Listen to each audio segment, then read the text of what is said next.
바울은 갈라디아서 6장 마지막 장에서 성령을 따라가는 삶이 무엇인지 구체적으로 설명하며 말씀하고 있습니다. 갈라디아 교회 안에는 큰 갈등이 있었습니다.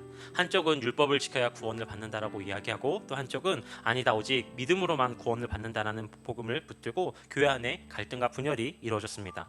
요즘도 마찬가지입니다. 신앙을 바라보는 관점이 다르다고, 또 자기 생각과 다르다고 해서 그렇게 서로 주장하다 보면 공동체가 상처를 입게 되고 어려움을 겪게 됩니다. 그래서 바울은 성령을 따라 살아가는 사람들이 어떻게 살아야 하는지를 구체적으로 오늘 말씀을 통하여 이야기하고 있습니다. 먼저 1절입니다. 1절 말씀 다시 한번 읽어보도록 하겠습니다. 형제들아, 사람이 만일 무슨 범죄한 일이 드러나거든 신령한 너희는 온유한 심령으로 그러한 자를 바로잡고 너 자신을 살펴보아 너도 시험을 받을까 두려워하라. 아멘. 온유함으로 잘못한 형제를 바로 잡아주라고 이야기하고 있습니다. 사람이 무슨 죄를 범한 것이 드러나거든 온유한 심령으로 바로잡아주고 먼저 나 자신도 살펴보라고 이야기합니다. 누군가 잘못을 했을 때 여러분들은 어떻게 반응하시나요? 우리는 쉽게 판단하고 쉽게 정죄합니다. 도대체 저 사람은 왜 저러지? 저 사람은 정말 믿음이 있는 거야? 라는 말을 할 때가 있습니다. 그런데 바울은 정반대로 해야 한다라고 이야기합니다. 온유한 마음으로 회복시킬 수 있도록 참고 기다리고 인내하고 품어주라고 이야기합니다. 가끔 TV에 교회에 대한 그런 안 좋은 뉴스들이 볼 때가 있습니다. 그때 보면 세상 사람들은 교회를 향해 손가락질하고 또 믿는 우리들도 똑같이 비난을 퍼부을 때가 있습니다. 그럴 때 우리가 해야 하는 일들은 비난을 더 얻는 것이 아니라 회복의 길로 위해서 인내하고 또 기도해야 한다는 사실을 우리는 기억해야 합니다. 오늘 1절 말씀 가운데 바로 잡는다라는 이 말 카타르티조라는 단어인데요, 일부분을 바꾸거나 찢어지거나 깨진 것을 함께 이어서 회복한다라는 뜻을 가지고 있습니다. 비록 흉터는 남겠지만 연결하고 붙여서 다시 회복시키는 것을 이야기합니다. 아픔이 있고 상처가 있지만 참 복음으로 돌이키고 회복하면 교회는 온전히 세워질 수 있습니다. 그러기에 죄에 빠진 형제들, 자매들을 대할 때 정죄가 아니라 우리는 사랑하며 그들이 회복할 수 있도록 그들을 바로잡기 위해 온유함으로 해야 한다라고 오늘 바울은 이야기합니다.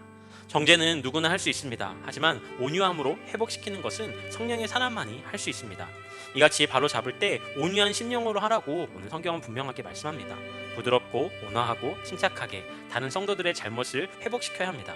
함부로 말하거나 행동하거나 따돌리거나 하지 말고 오직 성령의 열매 중에 인내와 온유의 열매를 맺으라고 분명하게 이야기하고 있습니다. 그리고 바울은 이야기합니다. 너 자신을 먼저 돌아보라고 이야기합니다. 3절과 4절입니다.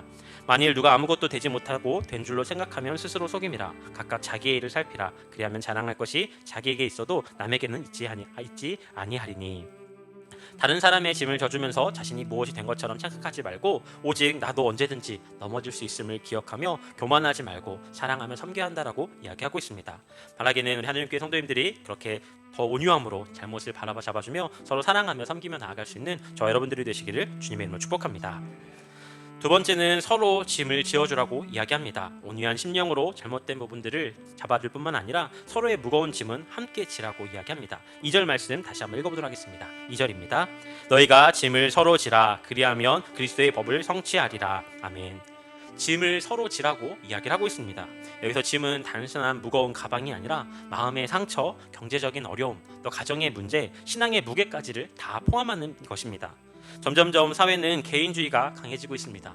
네 일은 네가 알아서 해야지, 네 짐은 네가 져야지, 내 것도 벅찬데 내가 어떻게 그것까지 신경 써야 해. 이것이 너무나도 당연한 시대 가운데 살아가고 있습니다. 하지만 바울은 정반대로 이야기합니다. 성령을 따르는 사람이라면 서로의 짐을 함께 져야 한다는 것입니다. 왜냐하면 예수님께서 우리의 짐을 대신 지셨기 때문입니다. 우리가 감당할 수 없는 죄의 짐을 십자가 가운데 대신 지셨습니다. 그렇게 우리도 서로의 짐을 져야 한다는 것입니다. 짐을 진다라는 헬라어 단어는 스스로 다른 사람을 대신하여 불쾌함이나 어려움을 견딘다라는 뜻을 가지고 있습니다. 마치 예수님께서 우리를 위해 하셨던 것처럼 말입니다. 주님은 우리의 죄를 위해 십자가를 대신 지셨습니다. 불쾌할 뿐만 아니라 무겁고 아프고 고통스럽고 어려운 죄의 십자가를 대신 지셨습니다. 그리고 우리를 살려주셨습니다. 그러기에 우리도 서로를 사랑하며 서로의 짐을 함께 져 나가야 한다는 것입니다. 우리의 연약함과 부족함들이 있지만 그럼에도 사랑으로 서로를 짐지며 서로를 사랑하며 섬기며 나아갈 수 있는 저와 여러분들이 되시기를 주님의 이름으로 축복합니다. 세 번째로 바울은 좋은 것을 함께 나누라고 이야기합니다. 6절 말씀 함께 읽겠습니다. 6절입니다. 가르침을 받는 자는 말씀을 가르치는 자와 모든 것을 좋은 것을 함께 하라. 아멘. 바울은 자신에게 풍성한 것을 혼자만 가지고 누리지 말고 필요한 이들과 함께 나누라고 이야기합니다. 대가를 바라지 않고 자신의 것을 나누어주는 것, 공유하는 것이 바로 함께하는 것입니다. 성령을 따라 살아가는 삶의 모습이 바로 또한 나눔이다라고 이야기하고 있습니다. 내가 가진 것을 움켜쥐는 것이 아니라 함께 나누어지는 것입니다. 우리가 살아가면서 가장 기쁨을 느낄 때가 언제입니까? 누군가로부터 무언가를 받을 때에도 기쁘지만 그것을 나누어 줄 때 더 큰 기쁨을 누리게 됩니다. 나눌 때 더 행복하게 된다는 것입니다. 이게 바로 성경적인 원리입니다. 주는 것이 받는 것보다 더 복되다라고 말씀합니다. 주님께서 우리에게 자신의 생명을 주셨습니다. 그러니 우리도 우리의 가진 것을 가지고 나누고 베풀 때 하늘의 기쁨이 우리 가운데 임하게 될 것입니다. 우리의 시간을 나누고 우리의 재능을 나누고 우리의 물질을 나누고 우리의 마음을 나누게 되어질 때 우리 안에 성령의 희락의 열매가 맺혀지게 될 것입니다. 그렇게 좋은 것들을 함께 나누며 사랑하며 나아갈 수 있는 저와 여러분들이 되시길 주님의 이름으로 축복합니다. 그리고 마지막 바울은 이렇게 이야기합니다. 9절 말씀 함께 읽도록 하겠습니다. 9절입니다. 우리가 선을 행하되 낙심하지 말지니 포기하지 아니하면 때가 이름에 거두리라. 아멘. 우리가 선을 행하면, 그리고 그 선을 행함을 통하여서 많은 성령의 열매가 맺혀지는 것이 우리에게 보여진다면 우리는 그 일을 하는 것이 쉬울 것입니다. 하지만 오늘 성경은 분명하게 이야기합니다. 포기하지 아니하면 때가 이름에 거두게 된다라고 이야기합니다. 우리가 선을 행하며 성령의 열매를 맺기 위해 노력하며 살아갈 때 가장 어려울 때가 언제일까요? 바로 결과가 바로 나타나지 않을 때입니다. 분명히 사랑으로 선행하고 서로 함께 짐지며 섬기라고 해서 그렇게 섬겼는데 고맙다는 이야기가 없습니다. 어려움과 고통 가운데 인내하며 바로 세우기 위하여서 기도하지만 변화되어지는 모습이 없고 아무 응답이 없습니다. 그러면 우리는 쉽게 포기하고 쉽게 낙심하게 됩니다. 그런데 오늘 성경은 뭐라고 말씀하나요? 때가 되면 반드시 거둔다라고 이야기를 하고 있습니다. 한 선교사님이 오랫동안 한 마을에서 복음을 전했습니다. 1년, 2년, 10년, 20년이 지나도 바뀌는 사람이 없었습니다. 하지만 30년이 지난 후에 그 마을 가운데 갑작스럽게 많은 사람들이 예수님을 믿게 되고 복음을 받아들이게 되었습니다.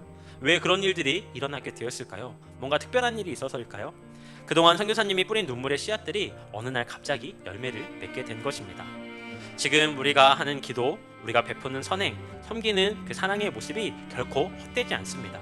때가 되면 반드시 거두게 된다라고 오늘 성경은 분명하게 이야기하고 있습니다. 그러기에 우리는 포기하지 말고 사랑하며 섬기며 예수님의 마음으로 살아가고 예수님의 손과 발로 살아가는 일들 가운데 최선을 다하며 나아가야 한다는 것입니다. 오늘 바울이 말씀을 통하여 우리에게 주는 교훈은 너무나도 분명합니다. 앞에서 9가지 성령의 열매에 대해서 이야기한 후에 6장에 와서 그 성령의 열매를 맺는 삶이 무엇인지를 구체적으로 우리에게 이야기하고 있습니다. 온유의 열매로 서로의 잘못들을 바로 잡아주고 사랑의 열매로 서로 짐을 져주며 희락의 열매를 맺기 위해 함께 나누는 삶을 살아야 한다라고 이야기합니다. 그리고 성령의 열매를 함께 맺어가며 끝까지 인내하며 낙심하지 말고 주님의 마음으로 선을 행하라고 이야기하고 있습니다. 이것이 바로 성령을 따라 열매를 맺는 삶입니다. 바라기는 저와 여러분이 그렇게 성령의 열매를 가득 맺으며 나아갈 수 있는 여러분들이 되시기를 주님의 이름으로 축복합니다. 여러분의 가정이 또 교회가 일터가 이런 열매로 가득하기를 축복합니다. 오늘 우리의 삶 가운데 성령님과 동행하며 아름다운 성령의 열매를 맺어 나아갈 수 있는 복된 삶을 살아가시는 저와 여러분들이 되시기를 주님의 이름으로 축복합니다.